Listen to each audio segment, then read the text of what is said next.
I was scrolling on Twitter when I saw Drake being interviewed in bed by a young lady.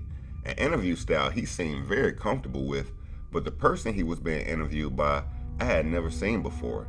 And as I listened to the interview, I found out that although it looked as if they were in an actual bedroom, this bedroom was actually backstage at the FedEx Forum in Memphis, Tennessee.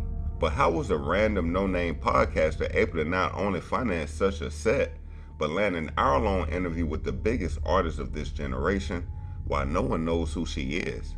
Bobbi Althoff, a 26-year-old from Los Angeles, California, initially rose to fame from TikTok. Currently, her first video posted has 1.8 million views, where she's eating a banana without peeling it, then begins dancing awkwardly. She had a TikTok before this one, but she deleted it, maybe in hopes of creating a cleaner image for herself. She began making content fully centered around being a wife and mother, showing her journey from pregnancy to birth and spending time with her family. But somehow, she would begin to make a hard pivot out the clear blue sky. She created a podcast entitled The Really Good Podcast. She stated in an interview with Jenny Hager, "I got the idea in April to start a podcast. I've always done this character, which is dry humor. And I was like, I'm just going to bring her along for a podcast." So on June 1st, 2023, Bobbi released her first podcast/celebrity interview with actor-comedian Rick Glassman, who's played in roles like Bursky on the NBC sitcom Undateable and The Sixth Lead. Bobbi's story is, and I quote, "When I started my podcast in April, I wanted to do interviews with celebrities, but I didn't know how I was going to get there. It was really hard to get guests, so I made a video on TikTok saying that I would give $300 to any person who successfully connected me to a celebrity for a podcast. Rick Glassman, the comedian, was the first person I was able to interview because somebody tagged him and he was like, okay, I'll do it. So I sent her $300 and did the episode with Rick Glassman." Now, if we're being honest, for Bobbi to be a mom, showing her life journey on TikTok, having any type of celebrity as a guest for your first ever podcast, while never having a podcast nor interview experience, is already kind of plantish. But a plant wouldn't go from zero to Drake's first interview. It'll have to be some type of build-up. So the next interview will go from Rick Glassman to Funny Marco, a comedian known for his creative interviews, in which his goal is to give the guest the worst interview as possible, which ironically comes out as the best interviews. Very entertaining content. Funny Marco is a mastermind in dry humor, and their interview together, although from left field, left most laughing hysterically, but still wondering, where did she spawn from? Now, if you haven't caught on yet, Bobbi Althoff is an industry plant. And I've even heard interviews where she was asked this question and she denies it, but it's impossible for her not to be. So what exactly is an industry plant? An industry plant is an artist who has a major/indie label backing their movement, but presents themselves as a homegrown startup label to create a pseudo-organic following. They act as if things are miraculously happening for them based on their talent. Oh my God, that was great. In her short career as a podcaster, Bobbi has already been interviewed by Cosmopolitan and Barstool, looks that podcasters that have been grinding for decades haven't got, all within a few months of her newfound career. I mean, even in her YouTube description, she states she's the master interviewer with weeks of experience interviewing celebrities. A sentence only a plant could say. And if you don't think she's a plant quite yet, let's dig deeper. The next interview she would get would be with the one and only Drake.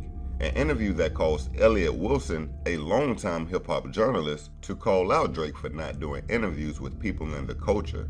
He stated in a now-deleted tweet, "Moment of clarity.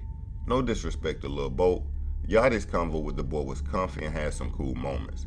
I was more so clowning the comedy shenanigans with outsiders to our culture. It would be great to hear Drake speak with us again, even if it ain't me." Drake would give a joking response after seeing Elliott doing run-up interviews at Rolling Loud. But back to Bobbi. I know you're wondering how she got this interview. Well, this is the story. Bobbi stated he saw my video with Funny Marco and he liked it and followed me. When I saw he followed me, I was like, I'm going to ask. The interviewer, Jenna from Hooded and Jenna Today, followed up saying, "So you just DM'd him and said, 'Do you want to be on my podcast?' And Bobbi replied, 'Yes, that's exactly what I said. Yeah.'" Yeah, I think that's exactly what I said. I'm sorry.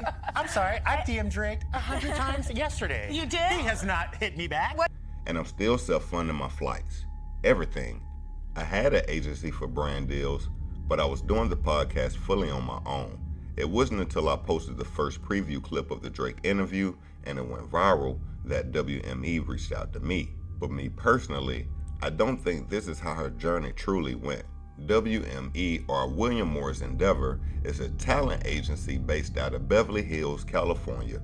They represent all from athletes to podcasters. I think someone here saw that she had potential and put her in a position to prosper. I believe while she was creating TikToks, she was also reaching out to agencies for management, and WME boosted her to another height. Because regardless of how funny a person is on TikTok, Instagram, or any other platform, I can assure you, you have to know very important people to get the type of interview she is with artists like Drake, Mark Cuban, Lil Yachty, Tyga, all within a few weeks of each other without any prior experiences as a podcaster. Now, since her interview with Drake, something strange happened. It was deleted. It garnered over 11 million views while it was up, yet it has now been removed from YouTube entirely. And not only that, but Drake has unfollowed Bobbi on Instagram. What was just her quote-unquote organic rise where Drake followed her after watching clips has now unfollowed her and had his interview removed. It sounded like a business move to me, but there's a lot of speculation around what really happened. Some believe it was due to a deadpan expression she displayed at a Drake concert, but the truth is, we may never know the actual answer. Now, DJ Academics has weighed in on Bobbi's new virality and answered the question, is she a plant or not? Like, this is just my honest opinion. Bobbi Althoff is 100% a plant. And when I mean a plant is that I'm not doubting her talent. I'm not doubting her style. I am doubting the way that things aligned for her to be this viral. Artists like Chance the Rapper, Logic, even Lizzo have all been called industry plants. They're artists people feel come into the culture with agendas from day one, and that agenda most likely comes from whoever's backing them. The people backing these artists create an image that typically burns hot for a few years for the artist, but always eventually fades out, as fans are just naturally drawn to authenticity. And it's the reason why artists like Cardi B, Glorilla, and Sexy Red continue to thrive, climbing to new heights, because these fans feel like they're getting the real version of these artists, not some made-up character. So family, tell me, what do you think about Bobbi? Is she an industry plant or not? And be sure to check out my community page where I'm dropping breaking news all day, every day. And if there's any stories you want me to cover, make sure you drop it in the comments below and we can get to it. Hit the sub, drop a comment, leave a like. I drop daily content. I'm out.